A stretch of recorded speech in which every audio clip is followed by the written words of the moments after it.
Hello बच्चों, स्वागत है आपका हमारे YouTube चैनल में। तो आज की क्लास में कक्षा 9 के बच्चों के लिए एक बड़ा उपहार है। इसमें यह है कि आज की क्लास में हम लोग कक्षा 9 के बच्चों के लिए स्टार्ट कर रहे हैं। पहला चैप्टर है द्रव्य एवं उनकी अवस्थाएं। क्लास को जल्दी से फटाफट शेयर करो और पेन और कॉपी लेके बैठ जाओ। तो पहला चैप्टर है रसायन विज्ञान का, इसमें है द्रव्य एवं उनकी अवस्थाएं। तो पहले इसमें जानना है कि द्रव्य क्या होते हैं। बात समझ में आई? इसमें पढ़ना क्या है कि द्रव्य एवं उनकी अवस्थाएं। इस पूरे चैप्टर में यही पढ़ना है केवल कि द्रव्य क्या होती है और उनकी अवस्था क्या होती है, कितने प्रकार की अवस्थाएं होती हैं और अवस्थाएं कैसे बदलती हैं और इनका हमारे जीवन में क्या उपयोग होता है। इस पूरे चैप्टर में यही पढ़ना है केवल। तो फटाफट से पहले क्लास को शेयर करो। एक्चुअल में क्या होता है कि जो हम चीजें देख रहे हैं अपने आसपास की जो भी चीजें हम देख रहे हैं वो सभी द्रव्य हैं। बशर्ते क्या होना चाहिए कि वो स्थान घेरना चाहिए, उनका आयतन होना चाहिए, उनके पास द्रव्यमान होना चाहिए। तो वो सब क्या है? द्रव्य है। जैसे कि जो मार्कर है ये भी क्या है? द्रव्य है। हम जहां पे खड़े हैं जिस रूम में वो भी क्या है? द्रव्य है। जो पीछे बोर्ड दिखाई दे रहा है ये क्या है? द्रव्य है। ठीक है। जो हमारा रूम है जहां आप बैठ के पढ़ रहे हो, जिस टेबल पे बैठ के पढ़ रहे हो वो क्या है? द्रव्य है। इस दुनिया की वह सभी चीजें जो स्थान घेरती हैं, जिनके पास आयतन होता है, जिनके पास द्रव्यमान होता है, वो सभी द्रव्य कहलाते हैं। ये बात समझ में आ गई? ठीक है। देखो द्रव्य बनते कैसे हैं। जो द्रव्य होता है वो कैसे बनता है? द्रव्य कैसे बना है? वस्तुओं से मिलकर बना होता है। हमारा रूम कैसे बना है? वस्तुओं से, सामानों से मिलकर बना है ना। बेड, जो मेरा रूम है उसमें क्या है? बेड लगा हुआ है, अलमारी लगे हुए हैं, ऐसे सब कुछ लगे हुए हैं, टेबल चेयर सब कुछ है। ठीक है। तो द्रव्य किससे बनते हैं? ये वस्तुओं से मिलकर बनते हैं। किससे बनते हैं? वस्तु से, ऑब्जेक्ट से मिलकर बने होते हैं। अब वस्तु कैसे बने होते हैं? वस्तु, या फिर अगर इनको रसायन की भाषा में, रसायन विज्ञान की भाषा में कहेंगे तो इन्हें कहते हैं यौगिक से। जो द्रव्य होते हैं वो कैसे बनते हैं? वो यौगिक से बने होते हैं। अब जो वस्तु या यौगिक होते हैं वो किससे बने होते हैं? वो बने होते हैं अणु से। वो कैसे बनते हैं? अणु से बने होते हैं। अणु किससे बने होते हैं? परमाणु से बने होते हैं। किससे बने होते हैं? परमाणु से बने होते हैं या फिर तत्व से बने होते हैं। बात समझ में आई? देखो समझो ऐसे कि तुम्हारा घर है, वो घर कैसे बना है? कमरों को मिलाकर, जो हमारा घर का कमरा है, रूम है, उस रूम को मिलाकर घर बना हुआ है। अब रूम कैसे बना है? दीवार से बना है। ऐसे बना है, दीवार से बना है। अब दीवार कैसे बना है?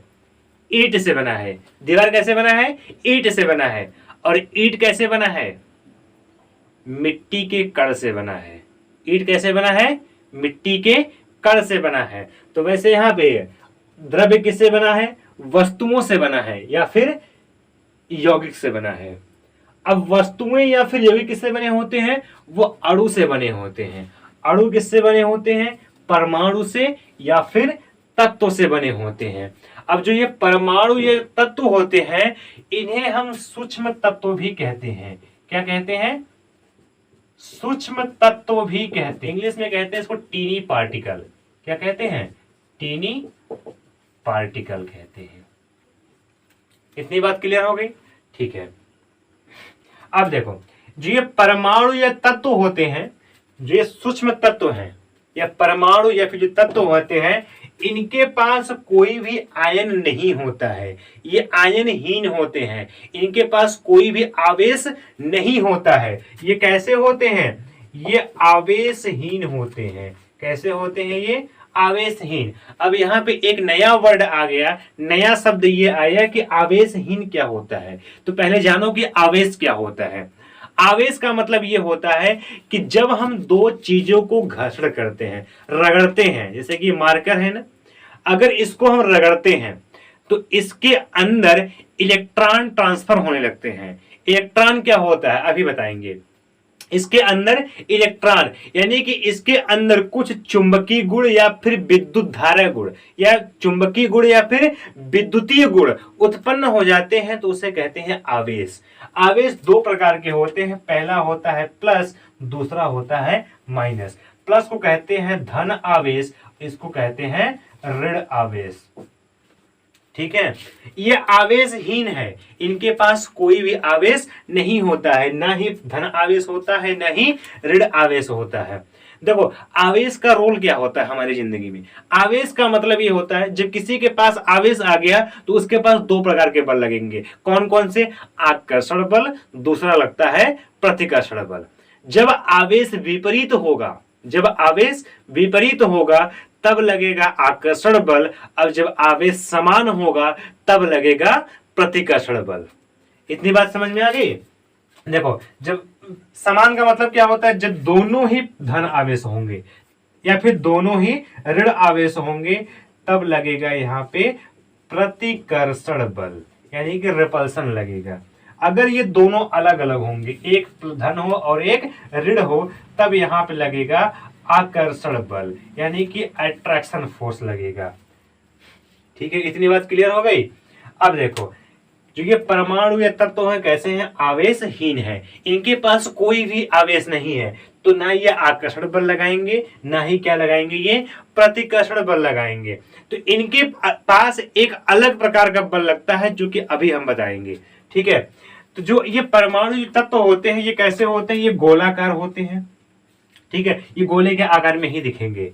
तो अब देखो जो मेरे पास सूक्ष्म तत्व है, जो सूक्ष्म कण है, वो कैसा है? वो गोला आकार है। और ये कैसे है? ये आवेशहीन है, इनके पास कोई भी आवेश नहीं होता है। जब इनके पास आवेश ही नहीं होगा तो ना ये आकर्षण करेंगे ना ही प्रतिकर्षण करेंगे। आकर्षण मतलब होता है एक दूसरे के पास जाना, और प्रतिकर्षण मतलब होता है एक दूसरे से दूर जाना होता है। तो न ये एक दूसरे के पास आएंगे ना एक दूसरे के दूर जाएंगे। तो इनको हम जहां पे फिक्स कर देंगे, इनको हम जहां पे रख देंगे ऊर्जा के माध्यम से। किसके माध्यम से? ऊर्जा के माध्यम से हम इनको जहां भी रख देंगे वो वहीं पर पड़े रहेंगे। ठीक, अब देखो जो ये मेरे पास कण है, अगर इन कण को हमने अभी जाना कि जो सूक्ष्म कण है उसको मिलाएंगे तो क्या बनेगा? अणु बनेगा। और अणु को मिलाएंगे तो क्या बनेगा? यौगिक बनेगा। और उसको मिलाएंगे तो क्या बनेगा? द्रव्य बनेगा। यही पढ़ा भी ना। ठीक है, तो अब इन अणुओं को मिलाओ। देखो अणुओं को एक पास पास व्यवस्थित करने के, अणुओं को व्यवस्थित करने के तीन प्रकार के नियम होते हैं। पहला ये होता है कि अगर इन अणुओं को एकदम पास पास लगा दें। कैसे लगा दें? एकदम पास पास रख दें, तब क्या बनेगा? तब कौन सा द्रव्य बनेगा? अगर इन अणुओं को एकदम दूर दूर बैठा दें तब कौन सा द्रव्य बनेगा? और तीसरा कंडीशन ये होता है कि अगर इन अणुओं को ना ही पास पास और ना ही दूर दूर, इनको एक बीच अवस्था में रख दें, तब ये किस प्रकार का यौगिक बनाएगा या फिर किस प्रकार का द्रव्य बनेगा। देखो पहला ये है कि इनको हम एक पास पास रख देते हैं। कैसे रखते हैं?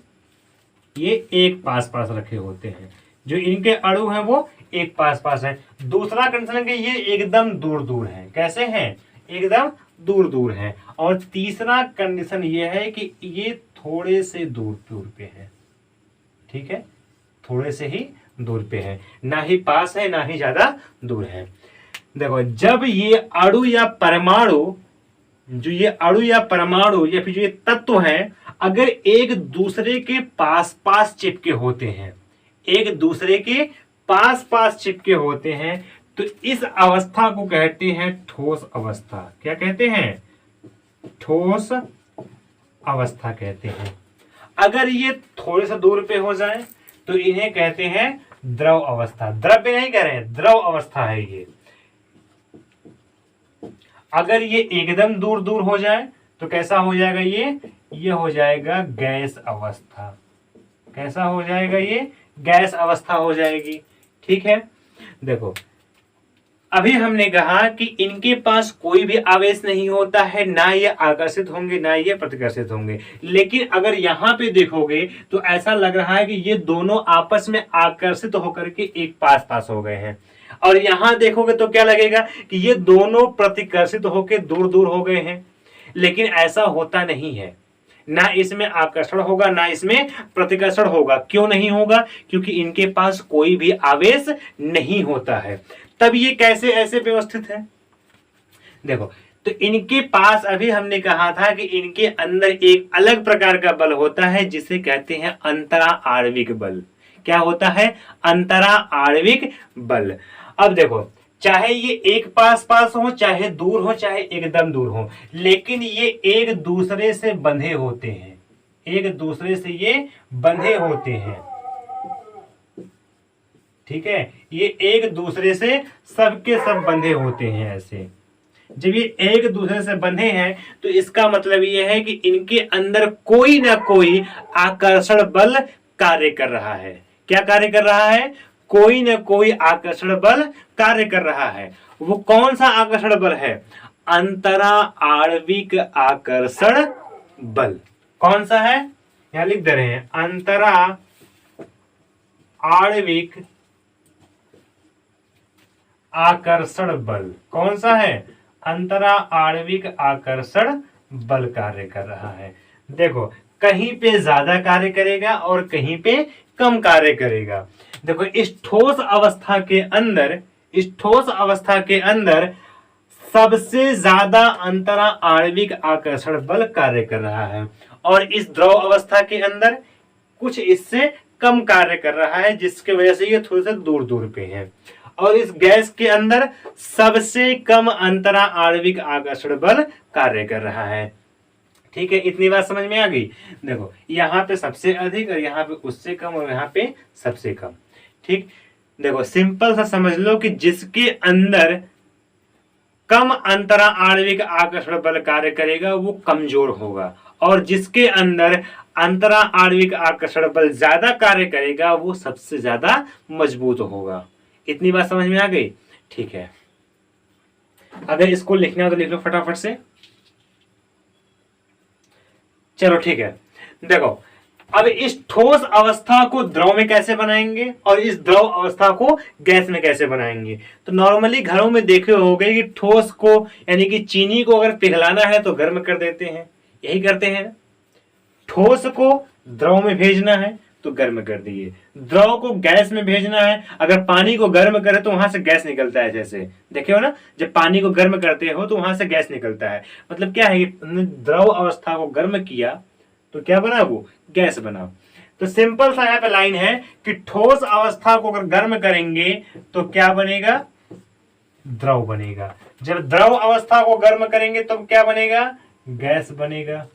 अब इसी का उल्टा होगा कि गैस को जब ठंडा करेंगे तो क्या बनेगा? द्रव बनेगा। जब द्रव को ठंडा कर देंगे तो क्या बन जाएगा? ठोस बन जाएगा। घर में फ्रिज होगा ना, फ्रिज में जब पानी रखते हैं बोतल में, अधिक ठंडा होने पे बर्फ बन जाता है। पानी क्या है? द्रव अवस्था है। ठंडा किया मैंने, क्या बना? बर्फ बना। बर्फ क्या है? ठोस अवस्था है। ठीक है, तो ये हमारे लाइफ में अलग अलग कहीं न कहीं सब रिलेट होते रहते हैं।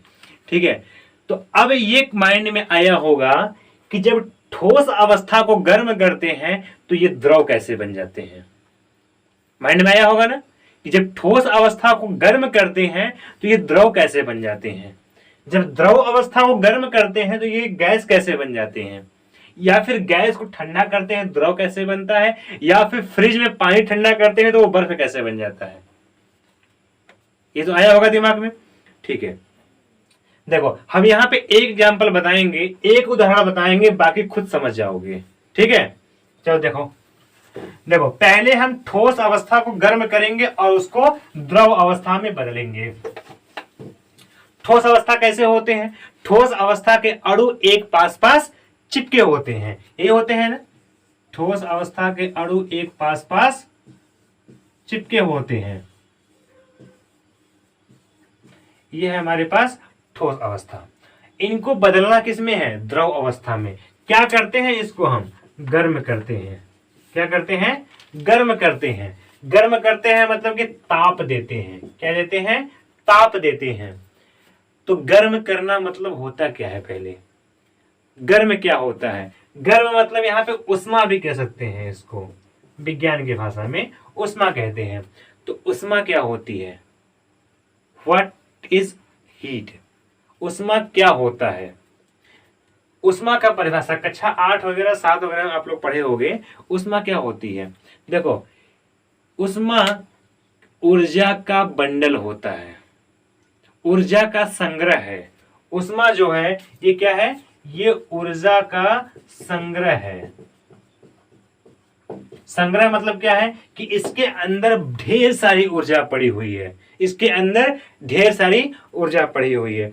जब कहीं पे भट्ठी वगैरह जलती है जैसे कि, या फिर होलिका दहन होता है, तो वहां पे जब आग जलता है, फिर जहां पे तेजी से आग जलता है तो उसके आसपास देखोगे तो जो वहां का एरिया होगा वो ऐसे कंपन करता हुआ दिखाई देगा, दिखाई देता है ना।